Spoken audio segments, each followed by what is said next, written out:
Id por todo el mundo y predicad el Evangelio a toda criatura. Los discípulos se le acercaron aparte diciendo: Dinos, ¿cuándo serán estas cosas? ¿Y qué señal habrá de tu venida y del fin del siglo? Respondiendo Jesús les dijo: Mirad que nadie os engañe, porque vendrán muchos en mi nombre diciendo: Yo soy el Cristo, y a muchos engañarán, y oiréis de guerras y rumores de guerras. Mirad que no os turbéis, porque es necesario que todo esto acontezca, pero aún no es el fin. Porque se levantará nación contra nación y reino contra reino, y habrá pestes y hambres y terremotos en diferentes lugares. Y todo esto será principio de dolores.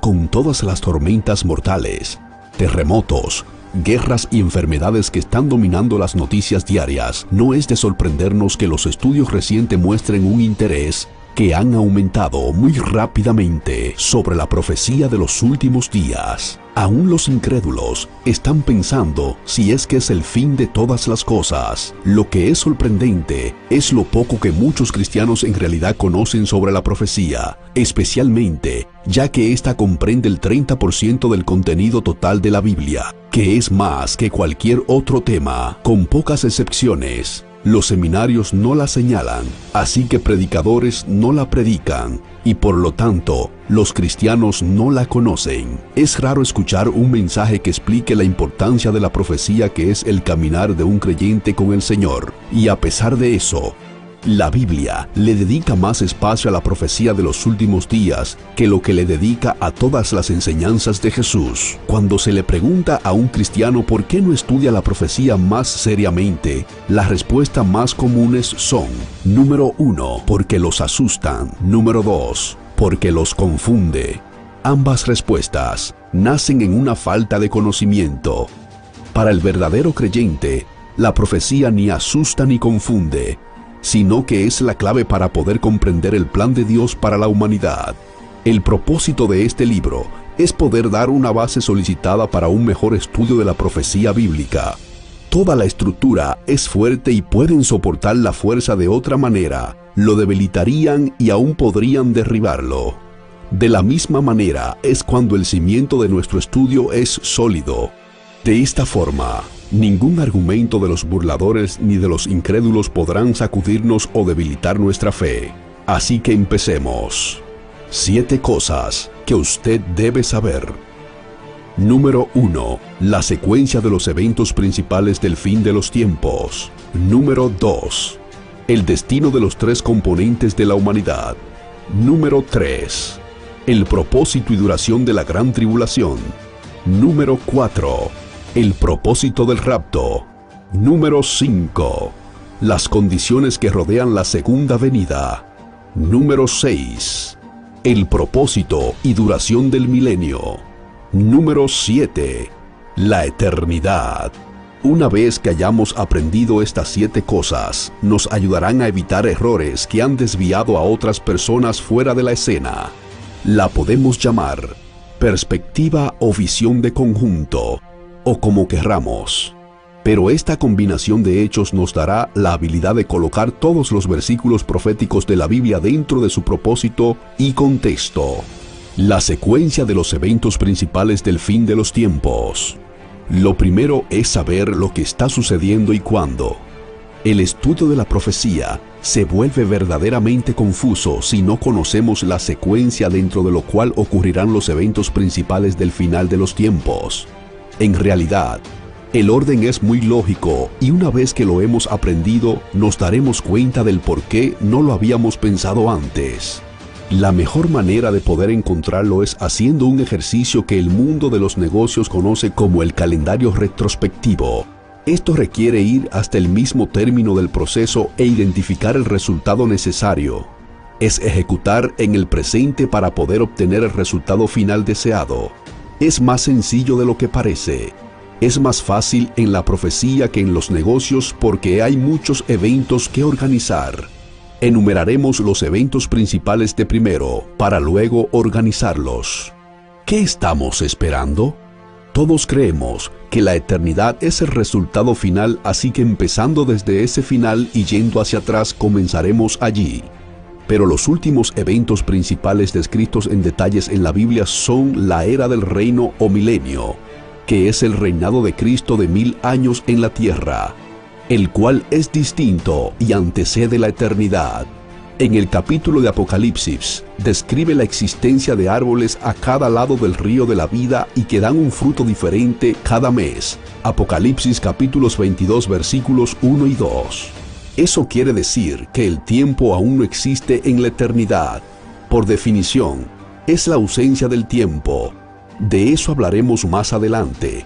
Por ahora conformémonos con mencionar solamente que la eternidad no puede suceder sino hasta que finalice el milenio. Y obviamente, el milenio no puede empezar sino hasta la segunda venida de Cristo, porque en ese momento es cuando el Señor retornará para establecerlo. Según Mateo capítulos 24 versículos 29 al 30, la segunda venida de Cristo no puede suceder sino hasta el final de la gran tribulación.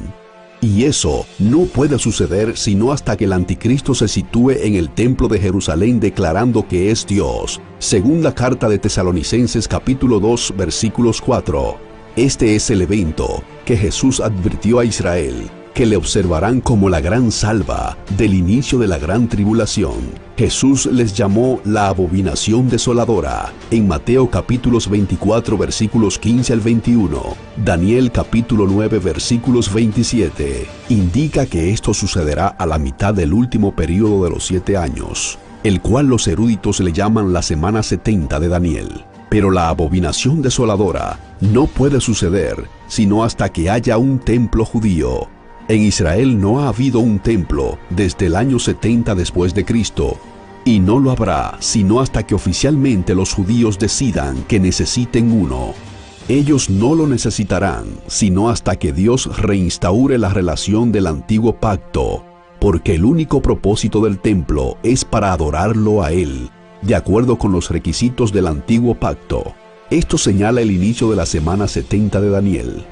Y la semana 70 de Daniel no puede empezar sino hasta que la batalla de Ezequiel capítulos 38 versículos 39 se gane, porque Dios va a utilizar esa batalla para despertar a Israel e reinstalar su pacto con ellos. Ezequiel capítulos 39 versículos 22. En Romanos capítulo 11 versículos 25, Pablo dijo que Israel ha sido endurecido hasta que se alcance la totalidad de los gentiles, lo cual es una referencia al rapto de la iglesia, después del cual todo Israel será salvo. Eso quiere decir que el rapto tiene que suceder antes de la batalla de Ezequiel capítulos 38. ¿Pudo entender esto? Hasta el momento, cuando colocamos la secuencia de los eventos principales en su orden apropiado, se aprecian como sigue: el rapto de la iglesia, la batalla de Ezequiel capítulos 38, comienza la semana 70 de Daniel, la gran tribulación, la segunda venida de Cristo, el milenio, la eternidad. Para todas aquellas personas que lean las Escrituras tal como fueron escritas, solamente hay dos eventos que están en secuencia que están sujetos a debate en cuanto al momento de cumplimiento. Estos son el rapto y la batalla de Ezequiel capítulos 38, que son los primeros dos eventos de nuestra lista. Estos son los dos eventos que mencioné, que son los menos obvios. Así que intentemos descubrir por qué lo hemos puesto en este lugar de la secuencia. Si mantenemos nuestra secuencia retrospectiva en mente, empezamos con la batalla de Ezequiel y retrocedemos al rapto. Yo manifestaré mi gloria a las naciones. Todas ellas verán cómo les es juzgado y castigado. Y a partir de ese día, los israelitas sabrán que yo soy el Señor su Dios, quien los envió al exilio de las naciones, pero después volví a reunirlos en su propia tierra, sin dejar a nadie atrás. Ya no volveré a darles la espalda, pues derramé mi espíritu sobre Israel. Yo el Señor Lo afirmo. Ezequiel capítulos 39 versículos 22, capítulos 28 versículos 29. El Señor ha declarado con toda claridad que utilizará la batalla de Ezequiel para despertar espiritualmente a su pueblo y llamar a Israel de todas las partes de la tierra. Esto dará como resultado la reinstauración de la relación del antiguo pacto, reanudando la largamente detenida profecía de las 70 semanas de Daniel, para que se cumpla la última semana, lo cual requiere que un templo haya sido construido. Sin ese templo, no hay forma para que Dios pueda mantener su pacto. Esto fue demostrado una vez en la historia durante el cautiverio de Babilonia. Cuando Nabucodonosor destruyó el primer templo, Israel dejó de existir, pero tan pronto Ciro de Persa derrotó a Babilonia y liberó a los judíos, estos retomaron a Israel y comenzaron a construir el templo antes de hacer cualquier otra cosa. Sin un templo, no se puede hacer el sacrificio de expiación por el pecado, y sin ese sacrificio los judíos no pueden acercarse a Dios. Tanto el Antiguo Testamento como el Nuevo Testamento se refieren a un templo en Israel al final de la era. La única razón para la existencia de un templo es poder efectuar las ordenanzas del Antiguo Pacto, pero al construirlo, en unos de estos momentos, se producirá tal alboroto que nadie, en su sano juicio, lo considerará por ahora. Solamente la exigencia unificada del pueblo de Israel, acompañada de la callada aceptación de sus vecinos musulmanes, haría posible la construcción de un templo. ¿Suena posible?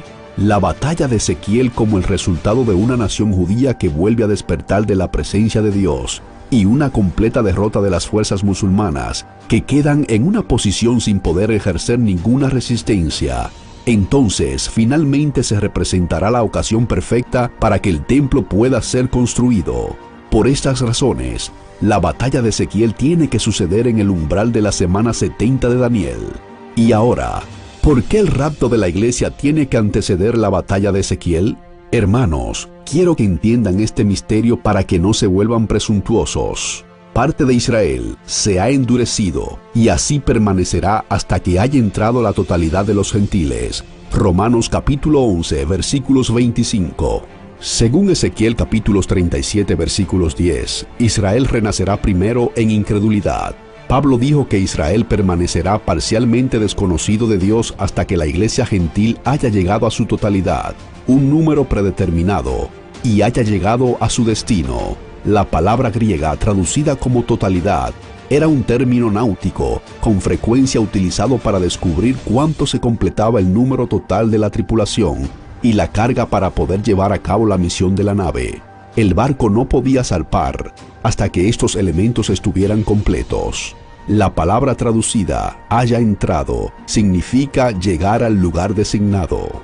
Entonces el velo le será removido a Israel cuando Dios se le revele a sí mismo otra vez. Como vimos anteriormente, Dios utilizará la batalla de Ezequiel para iniciar al renovar el antiguo pacto con su pueblo, y más tarde hacer la transición de Israel del antiguo pacto al nuevo pacto durante la gran tribulación. Zacarías capítulos 12 versículos 10. Recordemos que si ellos no vuelven primero al antiguo pacto, no necesitarían un templo. Dios los estaría recogiendo donde los dejó. Cuando terminaron, Jacobo tomó la palabra y dijo: Hermanos, escúchenme. Simón nos ha expuesto cómo Dios desde el principio tuvo a bien escoger de entre los gentiles a un pueblo para honrar su nombre. Con esto concuerda la palabra de los profetas, tal como está escrito: después de esto volveré y reedificaré la choza caída de David, reedificaré sus ruinas y las restauraré, para que busquen al Señor y el resto de la humanidad, todas las naciones que llevan mi nombre. Así dice el Señor, que hace estas cosas conocidas desde tiempos antiguos. Hechos capítulos 15 versículos 13 al 18. Esto fue cerca de 20 años después de la cruz. La controversia de ese día de los gentiles debían primero ser judíos antes de ser cristianos. Y si no, ¿qué sería de Israel? El hermano del Señor, Jacobo, les explicó a los apóstoles y a los demás que estaban presentes en el concilio de Jerusalén que Israel ha sido temporalmente puesto a un lado mientras Dios se enfoca en la iglesia, después que Él escogiera a un pueblo para honrar su nombre, los cristianos de los gentiles. Él retornaría para construir su templo. La palabra griega para escoger significa tomar, llevarse o removerlo. Estas tres profecías bíblicas ponen en claro y en conforme acerca del final de la era. Dios comenzará a preparar a Israel para que de nuevo no sea de Él, pero Él no estará exclusivamente enfocado en ellos. ¿Y dónde es eso? En el hogar de mi Padre hay muchas viviendas. Si no fuese así, ya se los habría dicho a ustedes. Voy a prepararles un lugar, y me voy y se lo preparo. Vendré para llevármelos conmigo. Así ustedes estarán donde yo esté. Juan capítulos 14 versículos 2-3. Jesús no prometió regresar para quedarse aquí con nosotros, donde nos encontraremos ahora, sino que nos llevaría allá, en donde Él está. Después de esto, atenderá el renacimiento de Israel y la construcción de su templo. A través de la Escritura, el Señor parece estar involucrado, ya sea con Israel o con la iglesia, pero nunca con ambos al mismo tiempo. Jacobo recalca, eso es un pronunciamiento referente a la iglesia en Hechos capítulos 15. Todos los líderes de la primera iglesia ahora sabían que una vez que Dios haya alcanzado sus metas con la iglesia, se volverá de nuevo a Israel. Y esto señalaría el final de la era de la iglesia. Aquí debemos recordar dos puntos críticos. El primero es que la iglesia no terminó el pacto de Dios con Israel, sino que solamente lo irrumpió 7 años antes de su término programado. Estos 7 años, llamados la semana 70 de Daniel, deben cumplirse para completar el antiguo pacto. Y el segundo es el antiguo pacto y el nuevo pacto como lo practican respectivamente Israel y la iglesia. Son teológicamente incompatibles, y por lo tanto, los dos solamente pueden estar presentes al mismo tiempo en la tierra mientras Israel esté fuera del pacto. Para que la iglesia retome al Señor, la iglesia debe de irse. Por este motivo, el renacimiento de Israel en el 1948 y la reunificación de Jerusalén en el 1967 son vistos como las señales más importantes de todas de que el fin de la era está encima nuestro. También hay 2 eventos que no hemos colocado en la secuencia aún, y eso debe a que no son fáciles de identificar. Estos son las batallas del Salmos 83 e Isaías capítulos 17. Estas son batallas en vez de guerra, lo que significa que serán de corta duración y pueden suceder dentro de un corto periodo de tiempo. Pueden suceder ya sea antes o después del rapto, pero sí antes de que se lleve a cabo la batalla de Ezequiel capítulos 38. El Salmos 83 explica el apéndice número 3 y seguidamente Isaías capítulos 17. El propósito y duración de la gran tribulación. ¡Ay! Será un día terrible, un día que no tiene parangón. Será un tiempo de angustia para Jacob, pero será librado de ella. Porque yo estoy contigo para salvarte, afirma el Señor. Destruiré por completo a todas las naciones entre las que te ha dispersado, pero a ti no te destruiré del todo, sino que te castigaré con justicia. De ninguna manera quedarás impune. Jeremías capítulos 30 versículos 7 al 11. Jesús les dijo que la gran tribulación sería el periodo de tiempo de juicio más intenso del mundo que jamás se haya podido sentir, más grande que las guerras mundiales e incluso mayor que el diluvio en los tiempos de Noé. Jesús dijo que si este juicio seguía su curso, no quedaría nadie con vida, pero a causa de su pueblo, Él detendría este juicio en el momento designado. Mateo capítulos 24 versículos 22. El propósito de la gran tribulación es doble. Explica en su pasaje el profeta Jeremías, el cual acabamos de mencionar, el cual se le llama en el Antiguo Testamento tiempo de angustia para Jacob. Dios lo utilizará para destruir completamente a las naciones incrédulas que hayan perseguido a su pueblo. La iglesia, habiendo sido purificada en la cruz, ya no necesita ser destruida o disciplinada y no tiene razón alguna para estar en la gran tribulación.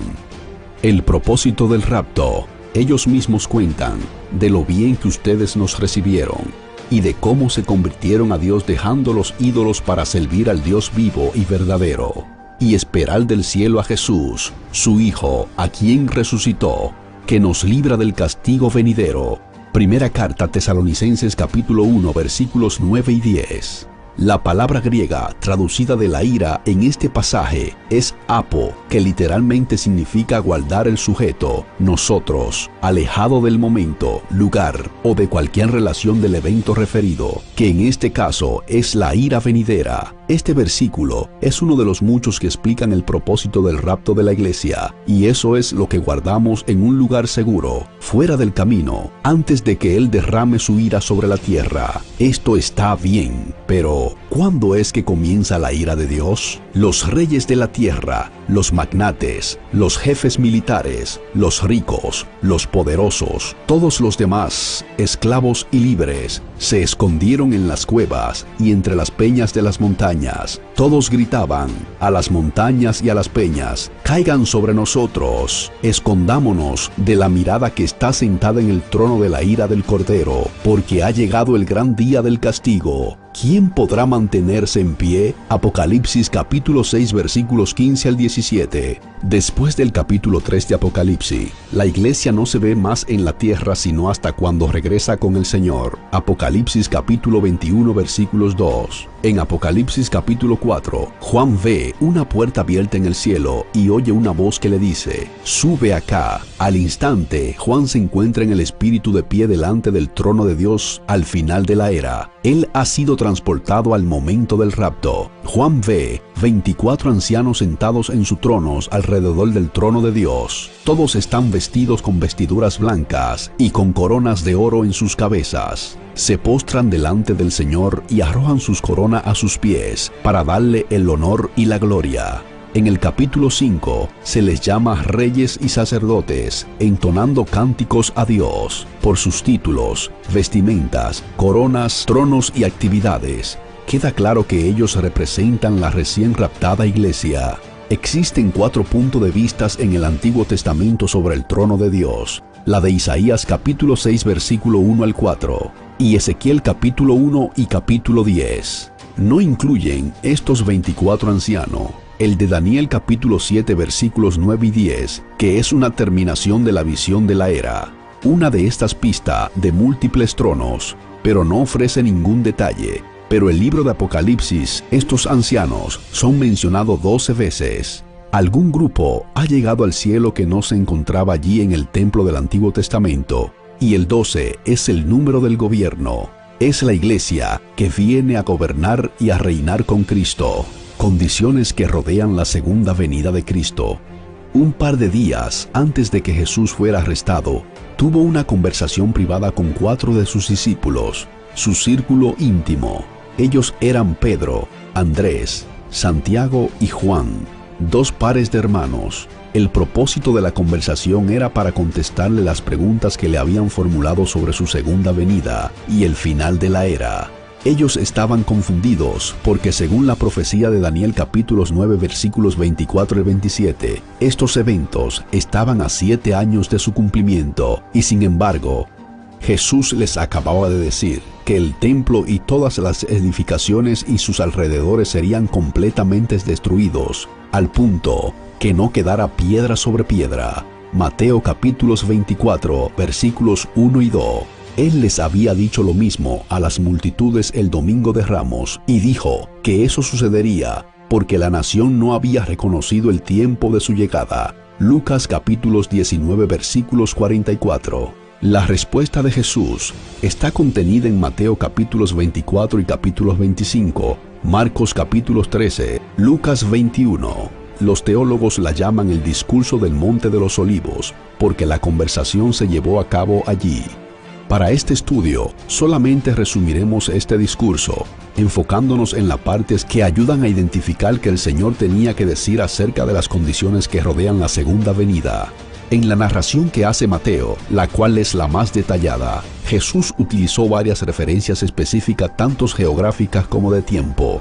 Él lo hizo así con el objetivo para que sus lectores no se confundieran en cuanto acerca y a quién y de cuál evento estaban hablando. Habiéndoles ordenado en Mateo capítulos 24 versículos 15 entender este pasaje, Jesús quería que nosotros también lo entendiéramos correctamente. 29 בנובמבר 1947. Profecías bíblicas sobre el Israel moderno.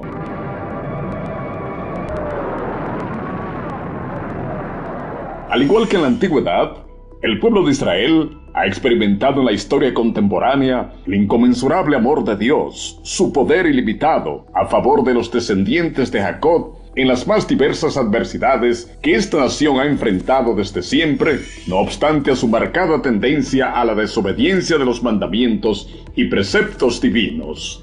Una muestra fehaciente de la fidelidad de Dios a su pueblo de Israel lo constituye el propio surgimiento de la nación el 14 de mayo del año 1948. Tal acontecimiento está reseñado en el libro de Isaías 66, verso 8, cuando el profeta enuncia: ¿Quién ha oído cosa como esta? ¿Quién ha visto cosas como estas? ¿Acaso una tierra será con dolores de parto en un solo día? ¿O nacerá una nación de una vez? Porque Sión ha entrado en dolores de parto y también ha dado a luz a sus hijos.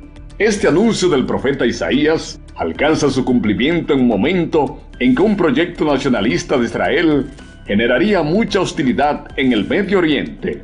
Así, pese a la aprobación del nacimiento del Estado judío independiente por parte de las Naciones Unidas en el año 1947, los países árabes vecinos se oponían radicalmente al proyecto. En esa tesitura, la Liga Árabe llegó a advertir que la propuesta línea de partición no será más que una línea de fuego y sangre. No obstante a la negativa de los países árabes vecinos, el proyecto autonomista judío no se detendría, y aquel 14 de mayo de 1948 sería consumado tan trascendental propósito. Según refieren algunas fuentes históricas, siendo las 4 de la tarde del día viernes de la fecha preindicada y faltando solo unas cuantas horas para que expirara el período del mandato británico, 350 personas se hallaban reunidas por invitación secreta en el Museo de la ciudad de Tel Aviv, donde se haría el tan esperado anuncio del nacimiento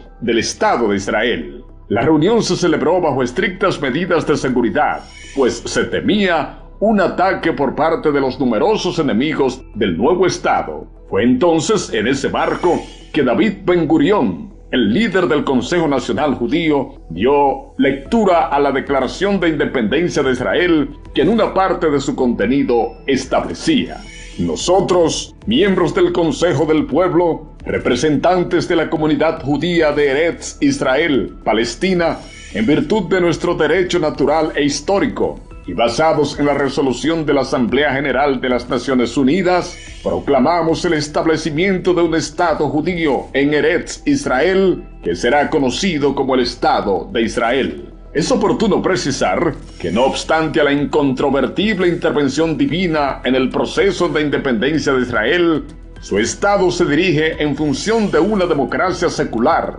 paradójicamente, sin concederle real importancia al mandato de Dios a través de la Biblia. De hecho, en ninguna parte del texto original de la Declaración de Independencia aparecía la palabra Dios, y mucho menos su nombre. Al respecto, documentos históricos consignan que, en la reunión que tuvo el Consejo Nacional a la 1 de la tarde, sus miembros todavía no podían ponerse de acuerdo con respecto a la redacción de la Declaración de Independencia.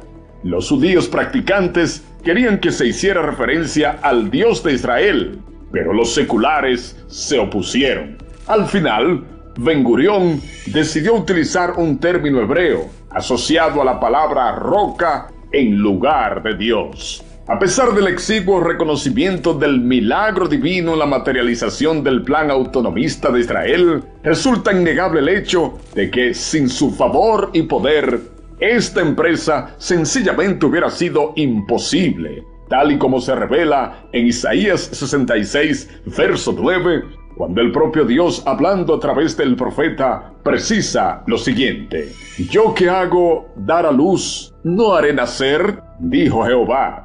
Yo que hago engendrar, impediré el nacimiento, dice tu Dios». En definitiva, A pesar de que su gloriosa intervención pasase desapercibida entre los principales hombres que gestaron la independencia de Israel, Dios, como siempre, fiel a su palabra, cumpliría la promesa dada a su pueblo hace más de 2000 años.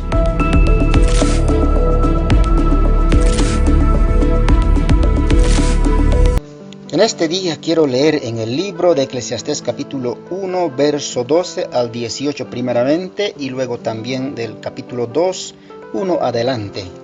He estado meditando en esta palabra, o sea, en las palabras del rey Salomón.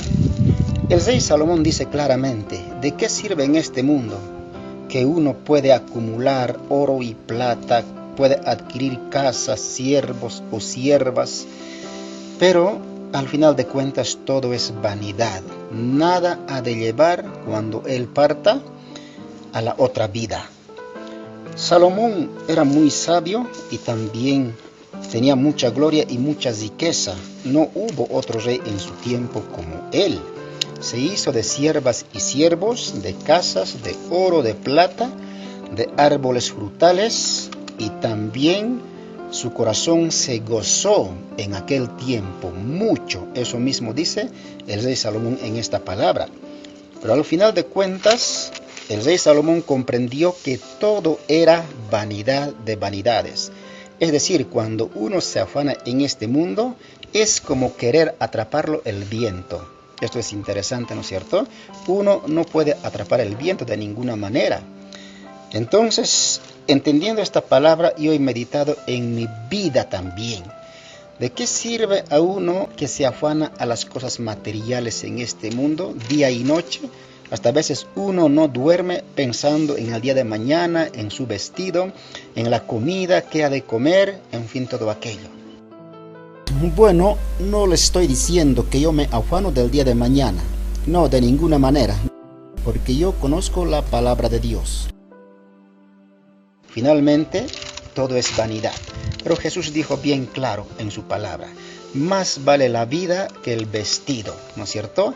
No os afanéis por el día de mañana, porque mañana traerá el mismo problema. Nadie puede hacerle blanco u otro color el cabello por mucho que se afane. Así dijo Cristo Jesús.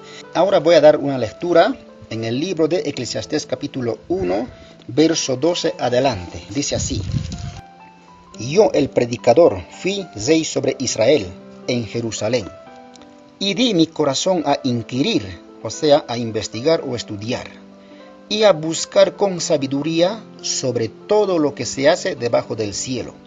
Este penoso trabajo dio Dios a los hijos de los hombres para que se ocupen en él. Penoso trabajo, realmente es muy penoso, sí, en el mundo, uno con que se afana para poder sobrevivir, diría, en este mundo. Verso 14. Miré todas las obras que se hacen debajo del sol, y he aquí, todo ello es vanidad y aflicción de espíritu. Lo torcido no se puede enderezar, y lo incompleto no puede contarse. Verso 16. Hablé yo en mi corazón diciendo: he aquí, yo me he engrandecido y he crecido en sabiduría sobre todos los que fueron antes de mí en Jerusalén, y mi corazón ha percibido mucha sabiduría y ciencia. ¿Sí? Salomón tuvo mucha sabiduría.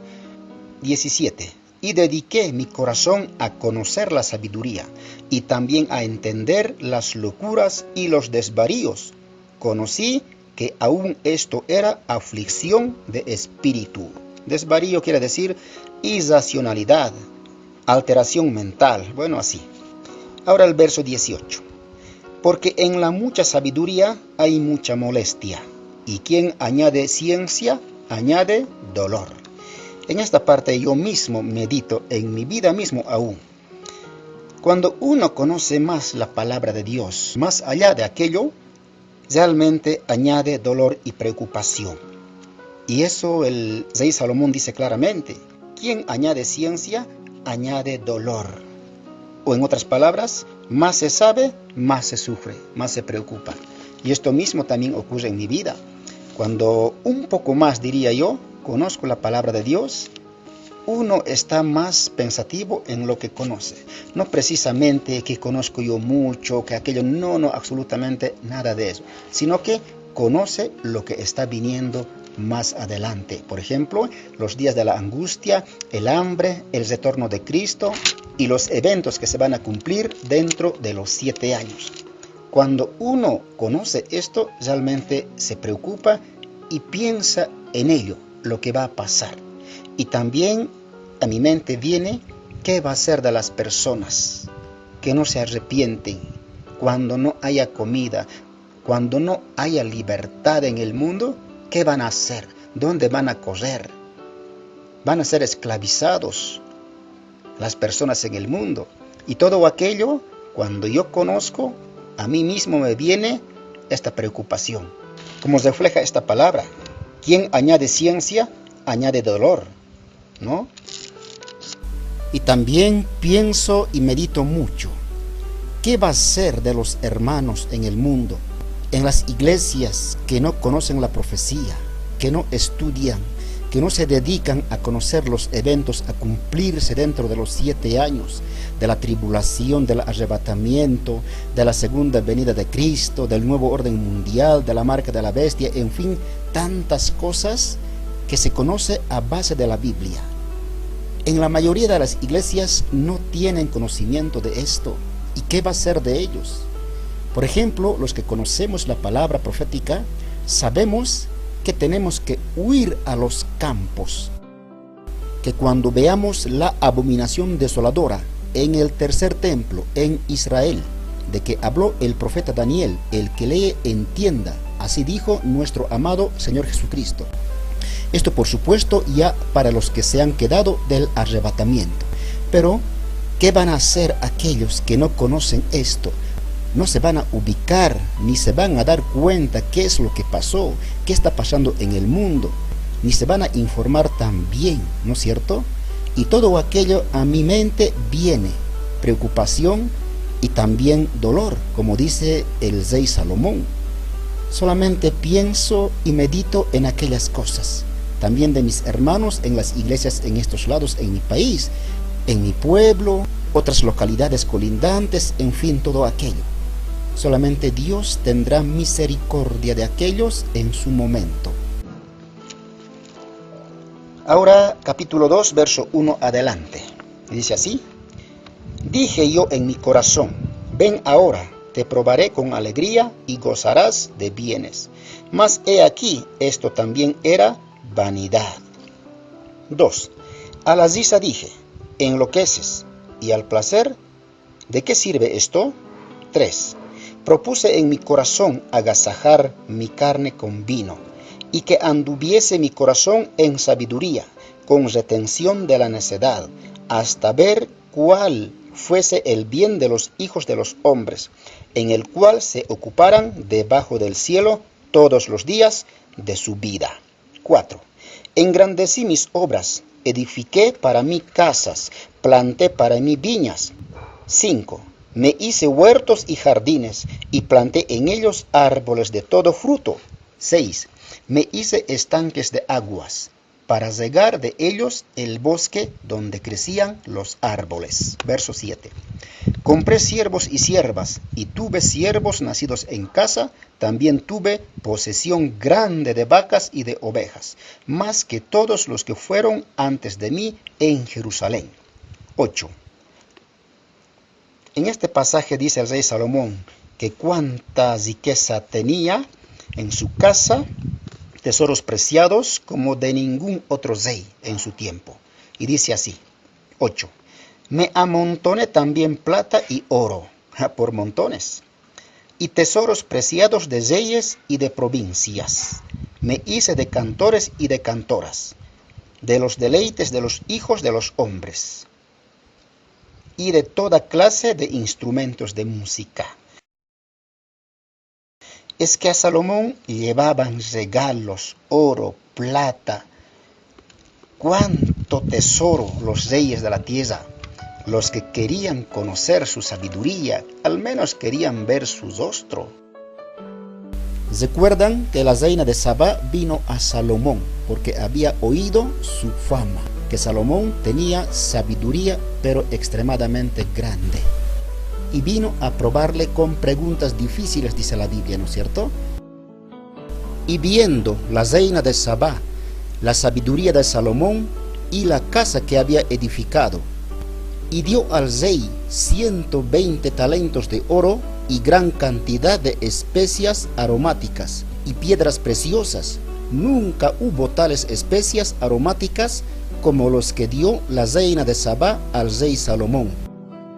Quería conocer, quería ver su rostro, escuchar sus palabras, y finalmente fue con muchos regalos a Salomón para oír su sabiduría. Realmente era impresionante oír esas palabras que fluían de su boca, del rey Salomón. Eso también dice en esta palabra, ¿no? Verso 9. Y fui engrandecido y aumentado más que todos los que fueron antes de mí en Jerusalén. A más de esto, conservé conmigo mi sabiduría. 10. No negué a mis ojos ninguna cosa que desearan, ni aparté mi corazón de placer alguno, porque mi corazón gozó de todo mi trabajo, y esta fue mi parte de toda mi faena. Faena quiere decir trabajo, ocuparse en una labor. Salomón dice que no negó el deseo de sus ojos, ninguna cosa. Todo lo que quiso, adquirió, compró, y se gozó su corazón, y tuvo mucho placer en sus días, de su riqueza, de sus siervos, siervas, de su plata, oro, y cuántas posesiones tenía, ¿no es cierto? Verso 11. Miré yo luego todas las obras que habían hecho mis manos, y el trabajo que tomé para hacerlas. Y he aquí, todo era vanidad y aflicción de espíritu, y sin provecho debajo del sol.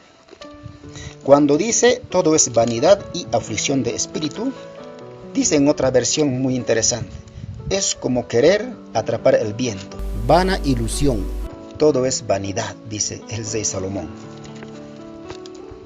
O sea, no podemos atrapar el viento, ¿no es cierto? No, porque no lo vemos. Simplemente uno siente que el viento corre, pero sin dirección dónde irá, ni siquiera sabemos. ¿Y cuánta razón tenía el rey Salomón?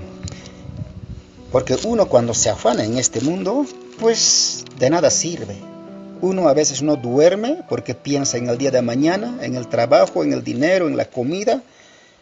Pues al final de cuentas llegará el día de nuestra muerte y nada llevaremos. Dice el siervo Job, desnudo salí del vientre de mi madre y desnudo volveré allá. Y Jesús también dice, no os afanéis por el día de mañana, porque mañana traerá el mismo problema, la misma rutina. No podéis hacer ni blanco ni otro color vuestros cabellos, por tanto afanarse, dice Cristo Jesús también. Y esto mismo dice pues el rey Salomón, todo es vanidad. Amontoné riquezas, plata y oro, me hice de siervos y siervas, y al final de cuentas todo es vanidad. Es como querer atrapar el viento con mis manos, dice. Pues de nada sirve, ¿no es cierto? Esta palabra es para meditar y para reflexión, realmente, pero a mí me enseña, me edifica, me quita también mis afanes de la vida, para aferrarme solamente a Cristo Jesús. Puestos los ojos en Jesús. Prosigo la lectura. Verso 12. Después volví yo a mirar para ver la sabiduría y los desvaríos y la necedad, porque ¿qué podrá hacer el hombre que venga después del rey? Nada, sino lo que haya sido hecho. Y dice el rey Salomón, ¿qué hará el rey que vendrá después de mí? Quiso decir, cuando me muera. Ciertamente Salomón entendió todo esto en su vida, que todo era vanidad de vanidades. Miren estos pasajes tan interesantes. En Eclesiastés 2, 18 y 19, dice así. Asimismo aborrecí todo mi trabajo que había hecho debajo del sol, el cual tendré que dejar a otro que vendrá después de mí. 19. Y quién sabe si será sabio o necio el que se enseñoreará de todo mi trabajo, en que yo me afané y en que ocupé debajo del sol mi sabiduría. Esto también es vanidad.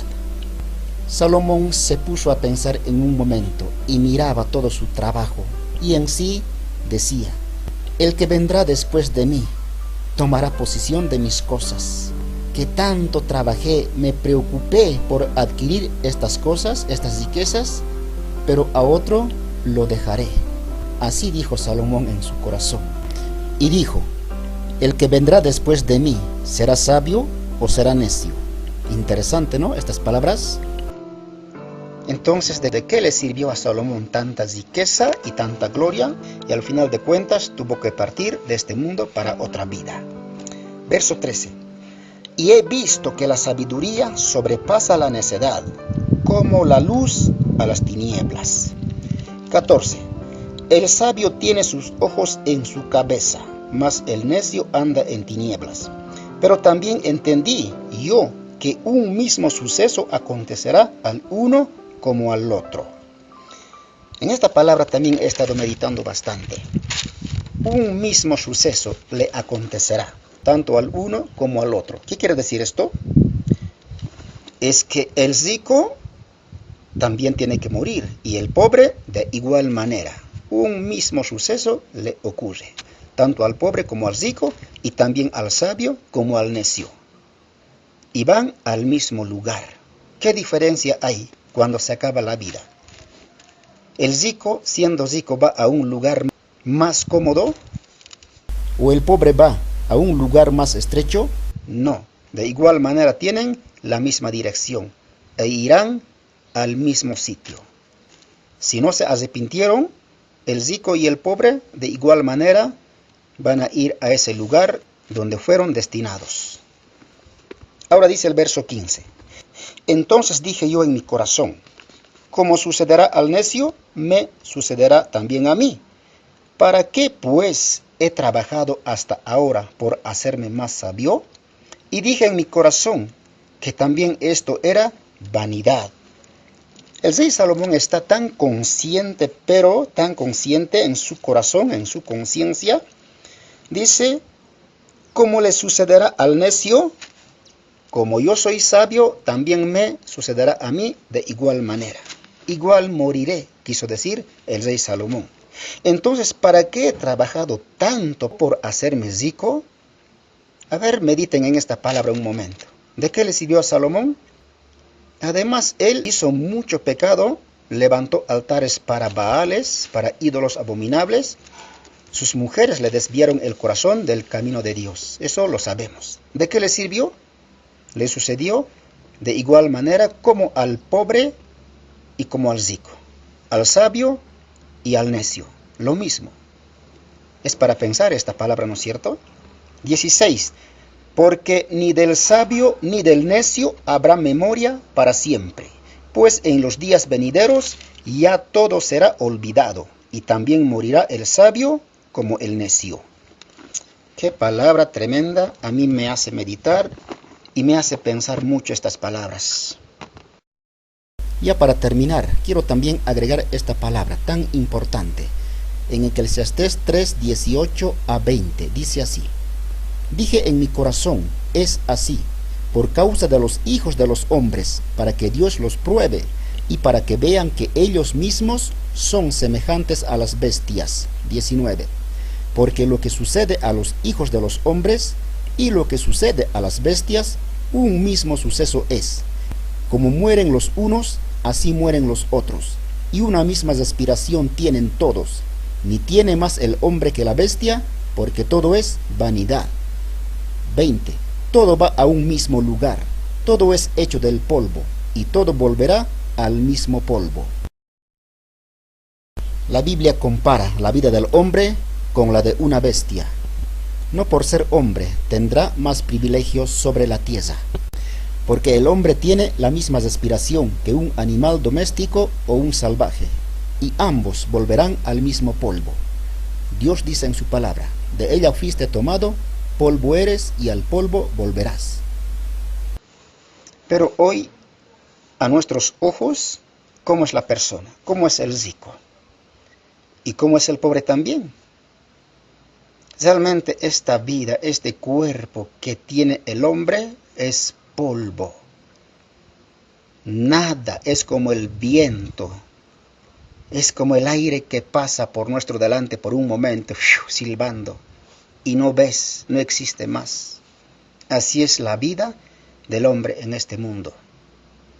Pero levantan la cabeza, ni piensan del día de mañana, ni siquiera meditan en su vida diaria. Y como yo digo, a la gente que se quiera morir, que se muera. Yo no pienso morir. ¿O qué será cuando lleguen a la vejez? Cuando ya no puedan caminar y estén encamados en su cama, pidiendo misericordias y su alma necesitando la salvación de Dios. No habrá memoria, dice la Biblia, de este tiempo. ¿Cuántos millones y millones de años habrá pasado desde la creación del mundo? No lo sabemos, nadie sabe. Solo esto está en la memoria de Dios, sí. Pero Dios quiere salvar aún hasta en los últimos minutos de su muerte a una persona. Pero ya es dudoso, porque ya no puede hablar el hombre. Porque de igual manera, tanto el necio como el sabio ya se van a otra vida. Tanto el rico como el pobre. ¿De qué le sirven los tesoros acumulados en este mundo? De nada y de nada. Es como querer atrapar el viento. Todo es vanidad. Dios bendiga su palabra en este día. Les he traído esta palabra de reflexión, pero para meditar.